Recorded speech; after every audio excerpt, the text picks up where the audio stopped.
पिछली क्लास में हमने थोड़ा पढ़ा था, उसको थोड़ा सा रिवीजन करते हैं। हमने ये पढ़ा था कि तीव्र गति से साधन करने पर असंप्रज्ञात समाधि मिलती है, और तीव्र गति वालों में भी मृदु मध्य अधिमात्र का भेद होता है, ये भी देख लिया था। अधिमात्र वालों को जल्दी समाधि मिलती है। उसके बाद जो हमने इंपॉर्टेंट देखा था, ईश्वर प्रणिधान, ईश्वर की चर्चा है योग शास्त्र में, जो कि सांख्य दर्शन में नहीं है। ईश्वर प्रणिधान से भी समाधि मिलती है, और इसी में ईश्वर के गुण की बात बताई गई है, ईश्वर का नाम बताया गया है प्रणव, ईश्वर के जप की विधि बताई गई है तज्जपस तदर्थ भावनम, और फल बताया गया है। फल में क्या बताया गया ईश्वर प्रणिधान में, कि विघ्नों का नाश होता है और आत्मदर्शन होता है, ये दो फल बताए गए हैं। फिर हम लोगों ने देखा था विघ्नों का नाश, अंतराय का नाश हुआ, तो अंतराय में हमने देखा कि 9 अंतराय यानी 9 विघ्न होते हैं, और 9 विघ्न के बाद हमने देखा उन विघ्नों के साथ साथ जो इनको इसी को विक्षेप भी कहते हैं। छोटा भाई भी साथ साथ 5 चलता है, जिसको विक्षेप सहभोग कहा जाता है, वो 5 भी हमने देख लिया। फिर अलग से महर्षि पतंजलि अगले सूत्र में कहते हैं कि 9 अंतराय यानी विक्षेप और विक्षेप सहभुवन, इसको दूर करने के लिए एक तत्व का अभ्यास, यानी चित्त के विक्षेप 9, विक्षेप सहभुव 5, एक तत्व के अभ्यास से दोनों को दूर किया जा सकता है। यहां तक हम लोगों ने देख लिया था। अब देखिए बहुत सुंदर है, आगे यहाँ पर बहुत अलर्ट रहने की जरूरत है, एग्जाम में यहाँ कंफ्यूजन होती है। अब आपके पास 2 चीजें आने वाली हैं, चित्त की शुद्धि और चित्त को स्थिर बनाना। तो पहले चित्त को शुद्ध करेंगे, निर्मल बनाएंगे कपड़े को, जैसे हमने पिछली क्लास में बताया था लास्ट सेशन में, कि कपड़े को पहले हम क्या करेंगे, अच्छे से साफ करेंगे, साफ करने के बाद वो सफेद हो जाएगा। जब कपड़ा सफेद हो जाएगा तब उसको स्थिरता से आयरन वायरन करके स्थिर कर देंगे अलमीरा में। तो पहले क्या है, उसकी सफाई है, फिर उसको स्थिर करेंगे। तो चित्त की शुद्धि और चित्त को स्थिर करना 2 चीजें हैं। यहाँ दोनों चीजों का वर्णन आगे किया गया है, तो हम दोनों देखेंगे, बाद में हम अलग अलग भी देखेंगे। हमने टेबल बनाया हुआ है, चित्त शुद्धि में कौन कौन से सूत्र हैं, चित्त को स्थिर करने में कौन कौन से हैं, और एग्जाम में अगर पूछ दे कि चित्त स्थिर करने के उपाय, उसमें चित्त शुद्धि वाला भी है, शुद्धि वाला का टिक नहीं लगाएंगे, ये गड़बड़ी हो जाती है, उसको भी हम लोग अभी क्लियर कर लेंगे। चित्त को हमने कहा पहले निर्मल बनाएंगे, चित्त निर्मल बन जाएगा तब चित्त को स्थिर करें। जब निर्मल बन जाएगा तो स्थिर करना आसान होगा, तब स्थिरता बहुत अच्छे से होगी चित्त की। ठीक है, तो चित्त को स्थिर करने के लिए पहले शुद्ध करना, निर्मल करना जरूरी है। तो पहले हम शुद्ध, उसी को कहा गया है चित्त प्रसादन, चित्त को शुद्धि। तो प्रसादन कैसे करेंगे, तो उसमें पहला जो बताया गया वो भावना चतुष्टय इसको कहा जाता है।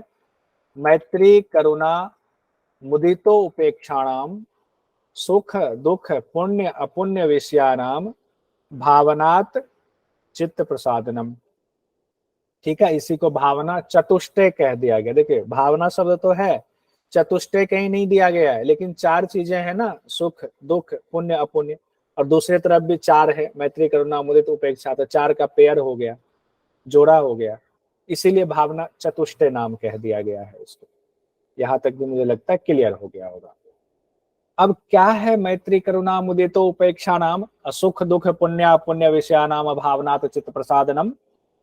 तो कहते हैं जो सुखी है उसके साथ मित्रता का व्यवहार करें, जो दुखी है उसके साथ करुणा का व्यवहार करें, जो पुण्यात्मा है उसके साथ प्रसन्नता का व्यवहार करें, जो पापात्मा है यानी अपुण्यात्मा है उनके प्रति उपेक्षा का भाव हो। क्यों, अगर आप अपने चित्त को शुद्ध करना चाहते हो, योग मार्ग में आगे बढ़ना चाहते हो, तो आप कैसे आगे कहोगे मन शांत नहीं हो रहा, मन बहुत परेशान हो रहा है, बहुत 10 तरह की बातें। आप जाओगे किसी ऐसे आदमी के पास जो योग में ज्ञानी है और पातंजल योग दर्शन को फॉलो करते हैं, वो कहेंगे आपको कि पहले चित्त को शुद्ध करो। आप कहोगे चित्त कैसे शुद्ध होगा, कौन से डिटर्जेंट से शुद्ध होगा, कौन सा साबुन लगाएं कि शुद्ध हो जाएगा, क्या वॉशिंग पाउडर निरमा का इस्तेमाल करें।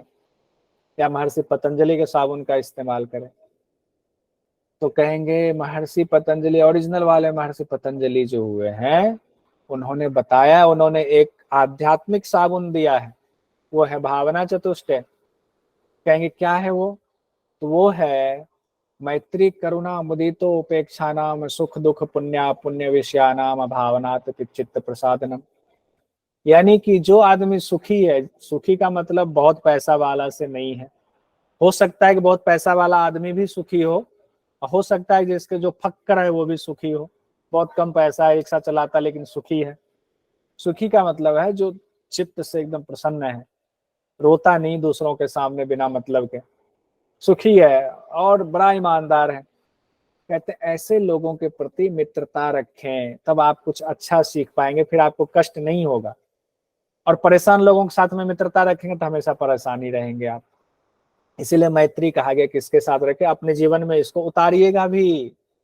सुखी व्यक्ति के साथ मित्रता रखिएगा। ऐसे सुखी व्यक्ति के साथ नहीं जो 4 गाड़ियां रखता है, कहे चलो आज चलते हैं पार्टी करने के लिए, रोज 2 दिन बाद आपको पार्टी दे, फिर झूमते झामते आ रहे हैं, वो वाला सुखी नहीं। उसके बाद दूसरा नियम बताया गया है, दुखी।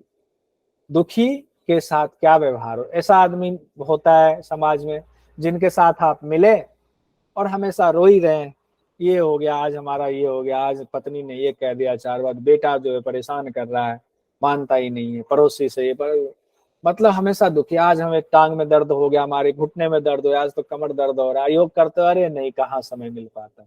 मतलब वो रोते ही रहेंगे, रोते ही रहेंगे। या मान लीजिए दुखी, वो वाकई दुखी है।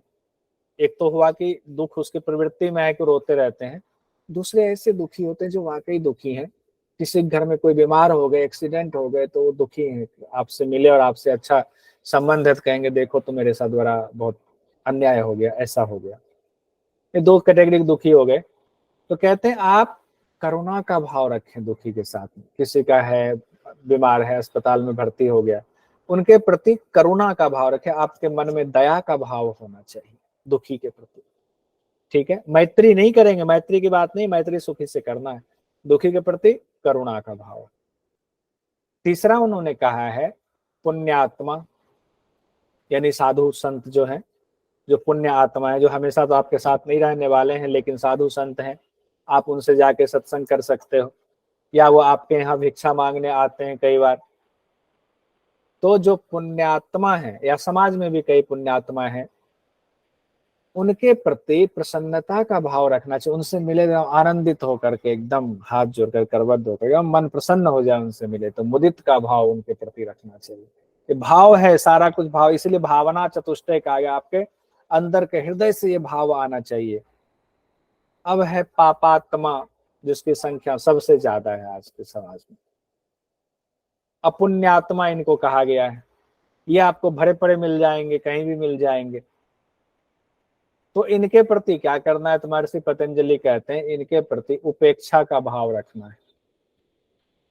ठीक है, और कई पुस्तकों में, कई क्या, विकेश आयंगर जी ने कहा है कि पापात्मा के प्रति उनको एक मौका देना चाहिए सुधरने का, और जब वो ठीक हो जाए तो उनके प्रति फिर जो है अलग भाव होने चाहिए। हाँ ठीक है, तो पापात्मा जब तक वो पापात्मा है, क्योंकि हर आदमी एक जैसा हमेशा नहीं रहता है, लेकिन जो रियल है कि ये पापात्मा ही है, हमेशा गलत ही करता है, समाज में दुर्गंध ही फैलाता है, ऐसे के प्रति आप देखें वहां है तो उनसे कट जाएं, उनसे आपका साबका ना पड़े, उनसे सामना ना हो, उनसे कोई जो है आप मदद मांगने ना जाए, तो ज्यादा अच्छा रहेगा, आपका चित्त तभी शुद्ध रहेगा। नहीं उनसे भिड़ जाएंगे, नहीं तुम गलत हो गलत हो गलत हो, वो लड़ेगा आपसे, आपको भी नुकसान पहुंचाएगा, तो आप परेशान होंगे, तो चित्त शुद्ध होगा नहीं।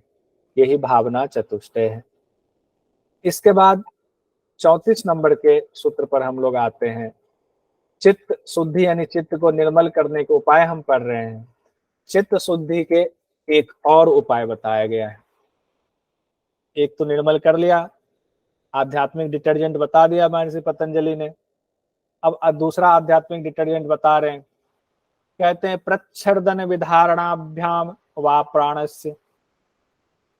प्रच्छर्दन विधारणाभ्याम कहते हैं वायु को बाहर निकाल दीजिए और फिर विधारणाभ्याम रोक दीजिए, यानी बाह्य कुंभक, यानी श्वास को बाहर निकाल करके, और जब हम श्वास रोक देते हैं, बाह्य कुंभक लगाते हैं, किसका कुंभक बाह्य लगाएंगे? प्राण का ही तो लगा रहे हैं। उससे भी चित्त शुद्ध होता है। ये भी आध्यात्मिक डिटर्जेंट हो गया आपका। तो दो चीज हो गया, भावना चतुष्टय और प्रच्छर्दन विधारणाभ्याम। एग्जाम में एक बार क्वेश्चन दे दिया गया, प्रच्छर्दन विधारणाभ्याम ये किसके लिए है? चित्त शुद्धि के लिए या चित्त को स्थिर करने के लिए? अब आप परेशान, कई लोग तो इसी बात से परेशान हो गए, चित्त शुद्धि और स्थिर एक ही तो बात है। कहा इसमें फंसा दिया कि शुद्धि लिखे कि स्थिर लिखे, लगता है एग्जामिनर से गलती हो गई। नहीं, गलती नहीं हुई उनसे, ये चित्त शुद्धि के उपाय है। अब दो चित्त शुद्धि के उपाय आपने पढ़ लिए। अब चित्त शुद्धि के बाद चित्त को स्थिर करने के उपाय हम पढ़ते हैं।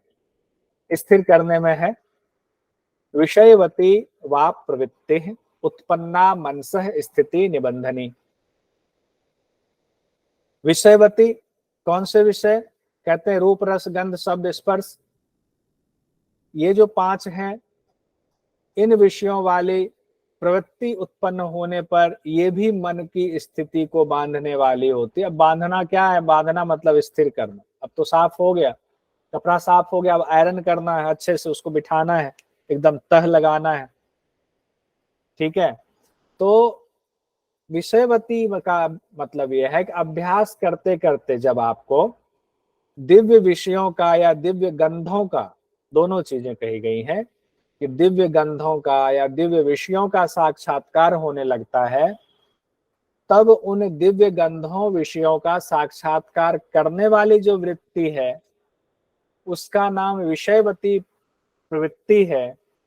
वो प्रवृत्ति जब आपकी उत्पन्न होती है तो ऐसा होने से साधक का योग मार्ग में विश्वास और बढ़ जाता है। तब योग मार्ग में गुरुजी ने जैसा बताया है वैसा हम चलना शुरू करते हैं, क्योंकि हमें जो है वो चीजें मिल रही जो गुरुजी ने बताया है। और इससे क्या होता है? मन और स्थिर, किधर स्थिर होता है? योग की तरफ स्थिर होता है मन। तो ये प्रवृत्ति मन को अभ्यास में स्थिर करने वाली होती है। इसमें था कि जब आपने सुना होगा बहुत सारे साधु संत ऐसे हुए हैं जिनका शरीर इतना निर्मल हो जाता है, इतना निर्मल हो जाता है कि दिव्य चीजों को भी, मतलब दूर के गंध को भी पहचान सकते हैं कि कौन हमारे पास मनुष्य आ रहा है या कौन देवता आ रहे हैं, कौन यक्ष आ रहे हैं, वो गंध से ही पता चल जाता है उनको। दिव्य दिव्य विषय उपस्थित होते हैं जो कि हमें आपको साधारण आंखों से पता नहीं चलता। जैसे मैं ऐसे बताता हूं, अब आपने कहा प्रच्छर्दन विधारणाभ्याम, और हम अभ्यास करें तो जो चीजें अभी समझ में नहीं आ रही, इसमें हमने पहले भी कहा था इस संस्कृत के जो सूत्र हैं इसको सिर्फ अर्थों से आप, शब्दार्थ से आप नहीं समझ सकते हैं। इसके लिए अभ्यास करने के बाद जब वो उद्भूत होता है, भावनाएं जुड़ती हैं और वो आपको चीजें जो है उस स्टेज पर आप पहुंचने लगते हो, आप योग में स्थिति को प्राप्त करते चले जाते हो, तब चीजें ज्यादा समझ में आती है। अभी हमने उस स्थिति को प्राप्त किया नहीं, लेकिन हम पढ़ा रहे हैं एग्जाम की दृष्टि से, क्योंकि एग्जाम में पूछना है। तो वो मैं ये गारंटी के साथ कहता हूं, मैं या कोई भी टीचर, कितने भी बड़े प्रोफेसर हैं, अगर वो योगी नहीं है, योग के उस स्टेज को उन्होंने तक नहीं पहुंचे तो इसका सही व्याख्या इसकी वो नहीं कर सकते हैं, किसी भी हालत में नहीं कर सकते हैं। अब वो कितना भी जोर लगा ले नहीं कर सकते हैं। लेकिन जिन्होंने बहुत पुस्तक नहीं पढ़ी है लेकिन उन्होंने अनुभव कर लिया है योग को और योग में स्थिति को प्राप्त कर लिया है, उनसे आप पूछोगे वो 1 मिनट में सहजता से आपको समझा देंगे। चित्त को स्थिर करने, हम लोगों ने चित्त के शुद्धि का 2 देख लिया, चित्त की स्थिर का 1 देख लिया। अब चित्त की स्थिरता के बारे में आगे एक और कहा गया है, और भी कहा गया, जितना सब देखेंगे हम लोग। इसमें कहा गया है विशोका व ज्योतिषमति, वि शोका, शोक रहित, यानी कि शोक नहीं हो जिसको कहते हैं, शोक रहित और प्रकाशमय प्रवृत्ति भी आपके मन की, यानी कि सब कुछ जो भी यहाँ बताया जा रहा है वो तब के लिए बताया जा रहा है जब आप अभ्यास में लग्न हो, अभ्यास करते जा रहे हो और आपको ये सब प्राप्त होता जा रहा है। और जब आपको ये सब प्राप्त होता जा रहा है, तब की स्थिति तो जो प्राप्त किए हैं उनके भाव को आप कैसे जो है व्यक्त कर दोगे, जो कि आपने प्राप्त ही नहीं किया।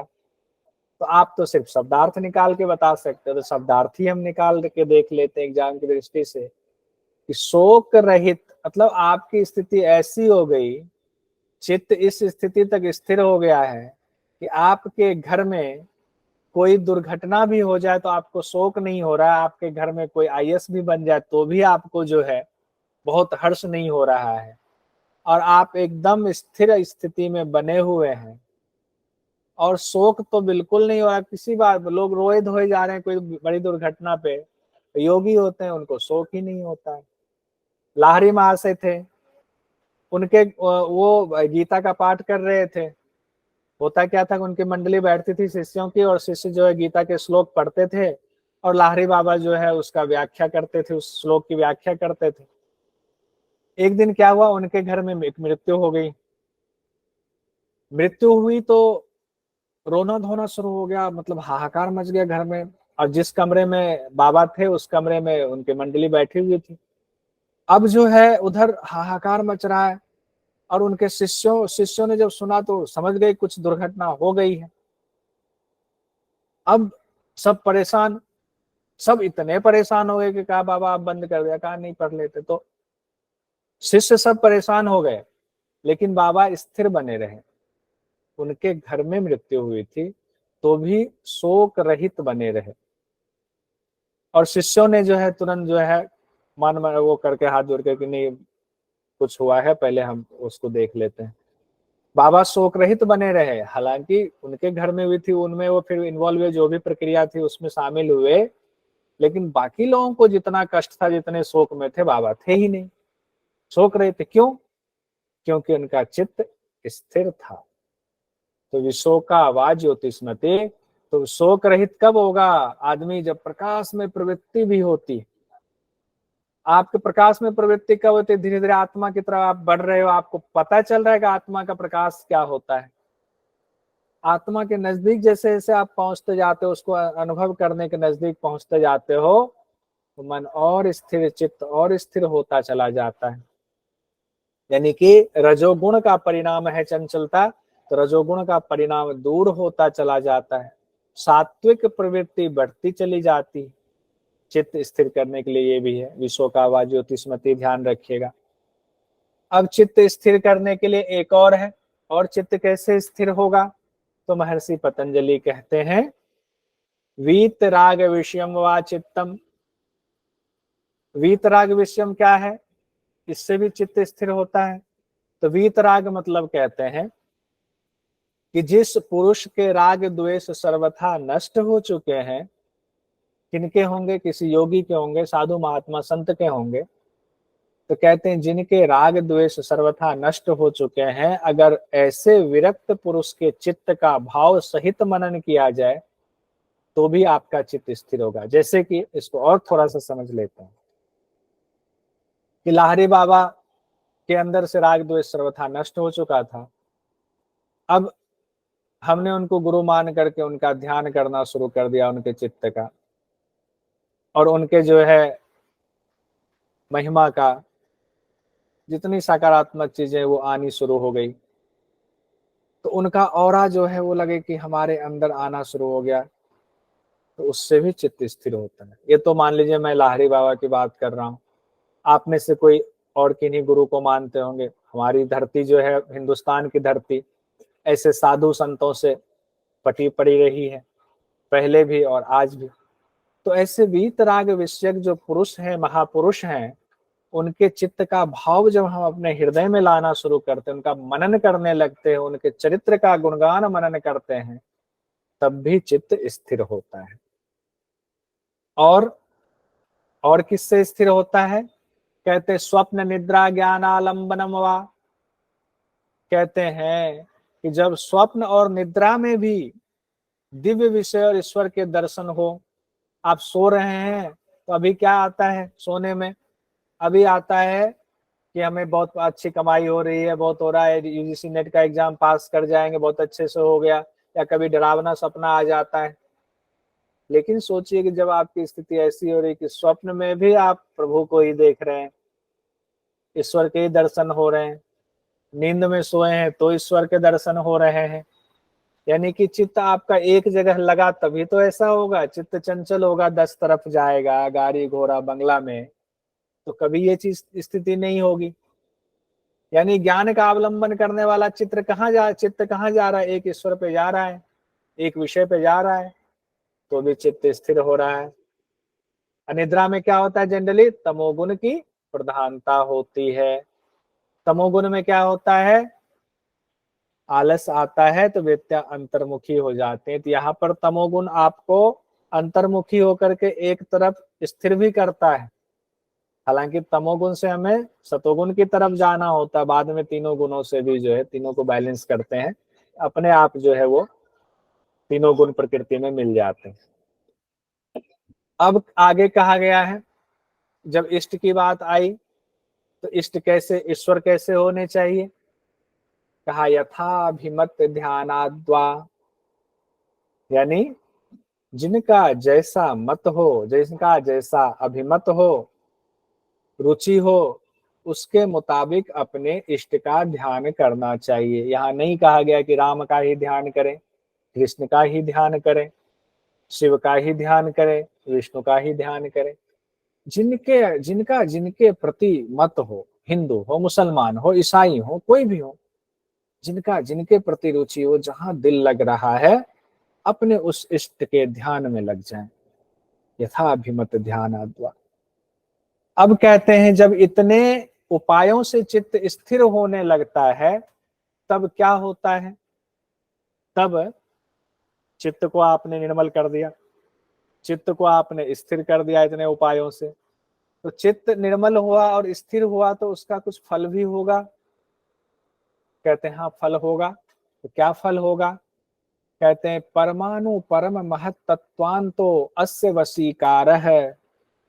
परमाणु परम महत तत्वांतो अस्य वशीकार है, यानी सूक्ष्म से सूक्ष्म, परमाणु मतलब सूक्ष्म से सूक्ष्म विषय, और कहते हैं परम महत्त्व, यानी कि बड़े से बड़े महान पदार्थ, चाहे सूक्ष्म हो चाहे बड़ा से बड़ा स्थूल पदार्थ हो, जब चाहे तब आप चित्त को उस पे स्थिर कर सकते हैं।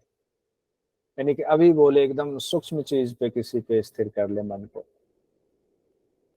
किसी गंध पे, सूक्ष्म गंध पे किया, कर लिया।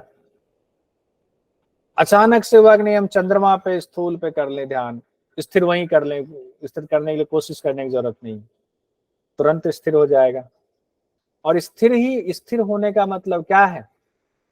आप उसको वशीकार मतलब अपने वश में कर लेते, यानी चित्त जो है इतना चित्त पर अधिकार हो गया है कि चित्त को जहां लगाएंगे वहीं वशीकार हो जाए, उसी को वो वशीकार कर लेगा, पकड़ लेगा। चित्त की कैपेसिटी एकदम पूरी हो गई। तो चित्त पर अधिकार, तो चित्त जहां लगाएंगे पूरा वहीं लग जाएगा चित्त, और चित्त इधर उधर जा नहीं सकता है। तो सूक्ष्म से सूक्ष्म और महद मतलब महान से महान पदार्थ भी आपका चित्त उसमें स्थिर हो जाता है, क्षमता आ जाती। ठीक है, यहां तक ही हम रखेंगे। अब जो हमने पढ़ा उसको एक बार देख लेते हैं, फिर क्वेश्चन लेते हैं। हमने पढ़ा चित्त शुद्धि यानी चित्त प्रसादन या चित्त को निर्मल करना। 3-4 शब्द का इस्तेमाल कर रहा हूं, ध्यान रखिएगा एग्जाम की दृष्टि से क्वेश्चन कुछ भी आ जाए। चित्त शुद्धि या चित्त प्रसादन या चित्त को निर्मल करना। दूसरा है चित्त को स्थिर करना। चित्त प्रसादन में हमने पढ़ा भावना चतुष्टय, मैत्री करुणा मुदितो उपेक्षा नाम वाला, और उसके बाद हमने पढ़ा प्रच्छर्दन विधारणाभ्याम, श्वास को बाहर निकाल करके रोक देना।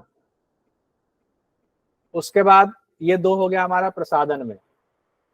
अब है हमारा चित्त स्थिर करने में 4 हम लोगों ने सूत्र पढ़े हैं, नंबर 36 नंबर 37 नंबर और 35 36 37 38 39, 5 उसमें सूत्र पढ़े हैं।